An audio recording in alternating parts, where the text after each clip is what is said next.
السلام علیکم ورحمت الله وبرکاته. نننی ویډیو زمونږه د رشتې په باره کې هم ده او دغه شان په دې ویډیو کې به زه تاسو ته یو بهترین او اسان عمل ښیم. ان شاء الله د دې عمل په برکت سره، د دې وظیفې په برکت سره به که د چا په کور کې څه قسمه مسله وي، ان شاء الله د دې په برکت سره به الله جل جلاله د دې د کور هر قسم مسله حل کوي. دویم نمبر دا، که د چا په کور کې جنگ جګړه وي او دا عمل وکړي، الله جل جلاله به د هغه انسان د کور نه دغه جګړې ختموي.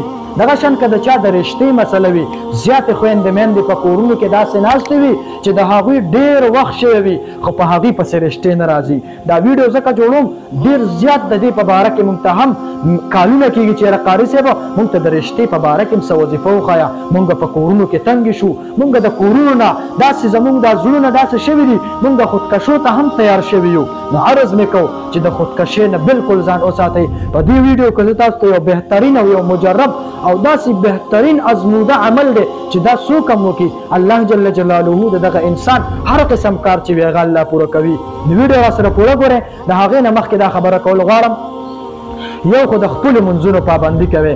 دا زه اکثریت ویډیوګانو کې یم چې د خپلو منځونو پابندي کوئ، ځکه نبي علیه صلات وسلام فرمایي، الله جل جلاله قرآن مقدس کې هم فرمایي واقیموا الصلاة، تاسې لمونځ قایم کې. دغه شان نبي علیه صلات وسلام فرمایي الصلاة عماد الدین، دا لمونځ چې کوم دی دا د دین ستن ده، دا د نبي علیه صلات وسلام د سترګو یخوالی دی. عرض مې دا کو چې د خپلو منځونو پابندي کوئ. دویم نمبر دا، څوک چې زموږ په دې ویډیو کې نوي دي هغې زموږ د ویډیو د پیله راغلي د هغې خدمت کې دا عرض دی چې زموږ د یوټیوب چینل هم سبسکرایب کړئ او د ګنټې دا نشان ورسره هم وښئ چې تاسو ته هره ورځ نوي ویډیو په سکرین باندې شو کېږي او تاسو د هغې نه فایده اخلئ. نو ویډیو را سره پوره ګورئ. دا خبره ډېره بهترین او اسان عمل دی، ځکه او ویډیو پوره ګورئ نو بیا اکثریت خلک ویډیو پوره ونه ګوري، بیا موږ ته میسجونه کوي قاري صاحب موږ ته وایس کې اوس دا ووایي موږ پرې پوه نه شو، موږ ته طریقه وښایه. نو دې ډېره بهترین او اسانه طریقه ده. ویډیو را سره پوره ګورئ، انشاءالله پوره فایده به تاسو ته دې نه حاصلوئ. نو عمل څه دی؟ هغه د عمل ډېر اسان عمل دی. د هر فرض منځ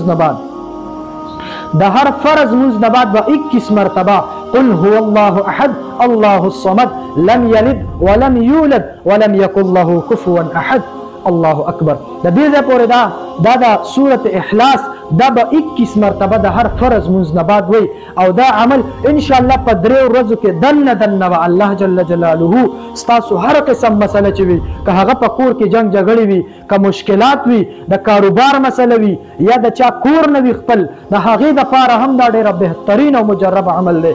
دغه شان د رشتې دپاره هم یو مجرب او بهترین عمل دی. څوک چې دا عمل کوي الله جل جلاله به د رشته هم زر تر زره وکړي او په هغه ځای کې به د رشته وشي کوم ځای کې چې د ده زړه غواړي، کوم ځای کې د ده زړه ته سکون میلاویږي، انشاءالله هغه ځای کې به د رشته هم کېږي.